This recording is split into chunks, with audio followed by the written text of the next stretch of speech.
ಏನಾಗಿಲ್ಲ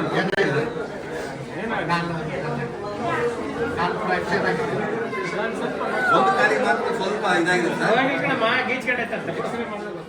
ಎಕ್ಸ್ರೇ ಮಾಡಿಸಿ ಆರಾಮ್ ಮಾಡ್ತಾರೆ. ಏನು ಕಾಳಜಿ ಮಾಡಬಾರ್ದು. ಅಳಬಾರ್ದು ಏನು ನನ್ನ ಹೆಸರು ಇರಲಿಮ್ಮ. ಸಮಾಧಾನ ರೇಟು ಬಾಗಲಕೋಟೆ ಯಾವೂರು? ತುಳಸಿಗೇರಿ. ಇರಲಿ, ಏನು ಕಾಳಜಿ ಮಾಡಬೇಡ. ಏನು ರೈತರು ನಾನು ಕಾಳಜಿ ಮಾಡ್ತೀನಿ. ಹೆಸರೆಲ್ಲ ಬರ್ದಿದ್ದಾರೆ ಈಗ ಅಮ್ಮ ಅಲ್ಲ, ಈಗ ಐ ಥಿಂಕ್ ಮೇಜರ್ ಫ್ರಾಕ್ಚರ್ ಅದಂಕ ಎರಡು ಮುಟ್ಟಿದ್ರೆ ಹೇಳ್ತಾಳೆ.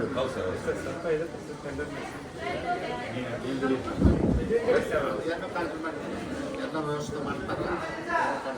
ಡಾಕ್ಟರ್ ಅದಾರ, ಎಲ್ಲ ಮಾಡ್ತಾರೆ.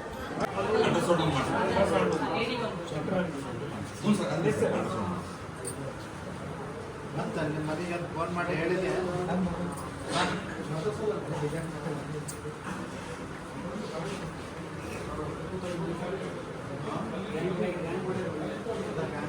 ಮನೆ ಹತ್ರ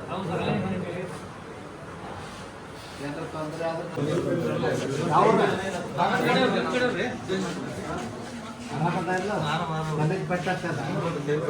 ಅಲ್ಲ, 8 ಜನ ಒಂದೇ ಕುಟುಂಬ.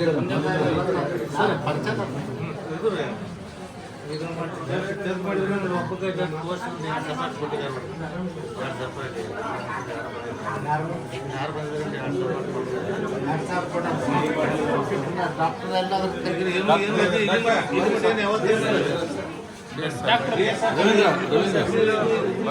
ಎಲ್ಲ ಯಾರೋ ಎಲ್ಲೈತಮ್ಮ? ಅಲ್ಲೇನಿಲ್ಲಲ್ಲ.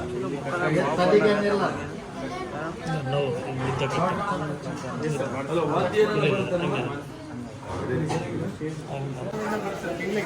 ಅಲ್ಲಿ 40 ಜನ ಏನೋ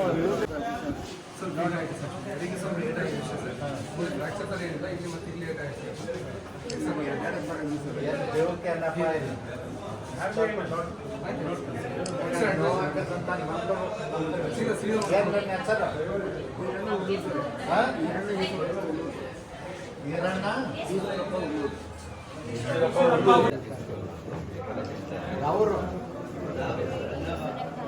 ಸುಣ್ಣದ ತಾಂಡದವರೇ ಭಾಳ ಮಂದಿ ಇದ್ದಾರೆ. ಸುಣ್ಣದ ತಾಂಡದವ್ರು ಅಲ್ಲಿ ಆಚೆ ಕಡೆ ಇರ್ತಾವನು ತಾಂಡದವ್ರು. ಎದಕ್ಕೆ ಹೊಂಟಿದ್ರು? ಕೂಲಿ ಕೆಲಸ ಮಾಡ್ತಾರೆ.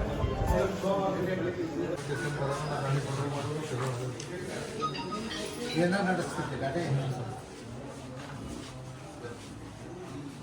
ಇಲ್ಲೇನು ಫ್ರಾಕ್ಚರ್ ಇಲ್ಲ. ಸರ್ ಎಕ್ಸ್ಟ್ರಾ ಅಡ್ವೈಸ್ ಮಾಡಿ ಸರ್. ಮತ್ತು ಇದೆರಡು ಮೊಳಕಾಲಲ್ಲಿ ಸ್ವಲ್ಪ ಏಟ್ ಆಗಿದೆ. ಮತ್ತು ಇಲ್ಲಿ ಫ್ರಾಕ್ಚರ್ ಇದೆ. ಸೊ ಏನಿಲ್ಲ, ಇಲ್ಲೇನಿಲ್ಲ ಸರ್. ಇಲ್ಲಿ ಮಾತ್ರ ಸ್ವಲ್ಪ ಏಟ್ ಆಗಿದೆ. ಎರಡೂ ಕೈಯಲ್ಲಿ ಒಂದು ಎಕ್ಸ್ರೇ ಮಾಡಿ ನೋಡಿ ಸರ್, ಕನ್ಫರ್ಮ್ ಮಾಡಿ. ಅಕಸ್ಮಾತ್ ಏನೋ ಫ್ರಾಕ್ಚರ್ ಇದ್ರೆ ಮಾಡಿದ್ರೆ ಎಕ್ಸ್ರೇ ಕಳಿಸಲ್ಲ ಮಾಡಿಸಿ ಏನು ಅವನಿಗೆ ಏನು ವ್ಯವಸ್ಥೆ ಬೇಕು ನೋಡಿ. ಇಂದು ಬೆಳಗಿನ ಜಾವ ಬಾಗಲಕೋಟೆಯಿಂದ ಬೆಂಗಳೂರಿಗೆ ಹೋಗ್ತಕ್ಕಂಥ ಬಸ್ಸು ಆಕ್ಸಿಡೆಂಟ್ ಆಗಿ ಸುಮಾರು 31 ಜನರಿಗೆ ಇಂಜುರೀಸ್ ಆಗಿದ್ದಾವೆ. ಕೆಲವರು ಕೈಕಾಲುಗಳು ಮುರಿದಿದ್ದಾವೆ. ಬಡವರು, ಅದರಲ್ಲೂ ಹೆಚ್ಚಿನ ಸಂಖ್ಯೆಯಲ್ಲಿ KSRTC ಬಸ್ನಲ್ಲಿ ಹೋಗ್ತಾ ಇರತಕ್ಕಂಥವ್ರು ಬೆಂಗಳೂರಿಗೆ ಕೂಲಿ ಕೆಲಸಕ್ಕೆ ಹೋಗ್ತಕ್ಕಂಥವ್ರೆ ಜಾಸ್ತಿ ಇದ್ದಾರೆ. ಅದರಲ್ಲೂ ನಮ್ಮ ಬೀಳಗಿ ತಾಲೂಕಿನ ಸುನಗದ ತಾಂಡಾದವರೇ ಜಾಸ್ತಿ ಇದ್ದಾರೆ. ಹೀಗಾಗಿ ನನಗೆ ವಿಷಯ ಗೊತ್ತಾದ ಮೇಲೆ ಬಂದು ಇವತ್ತು ಆಸ್ಪತ್ರೆಗೆ ಭೇಟಿ ಕೊಟ್ಟು ತಿಪ್ಪಾರೆಡ್ಡಿ ಸಾಹೇಬ್ರ ಜೊತೆಯಲ್ಲಿ ಮತ್ತು ಉಳಿದ ನಮ್ಮ ಎಲ್ಲ ಪ್ರಮುಖರ ಜೊತೆಯಲ್ಲಿ ಭೇಟಿ ಮಾಡಿದ್ದಾರೆ.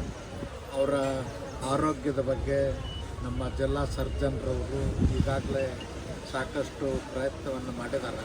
ಟ್ರೀಟ್ಮೆಂಟು ಕೂಡ ಕೊಟ್ಟಿದ್ದಾರೆ. ಇನ್ನೂ ಹೆಚ್ಚಿನ ಟ್ರೀಟ್ಮೆಂಟ್ ಕೊಡ್ತಕ್ಕಂಥದ್ದು, ಕೆಲವ್ರಿಗೆ ಆಪ್ರೇಷನ್ ಮಾಡ್ತಕ್ಕಂಥದ್ದು ಕೂಡ ಇದೆ.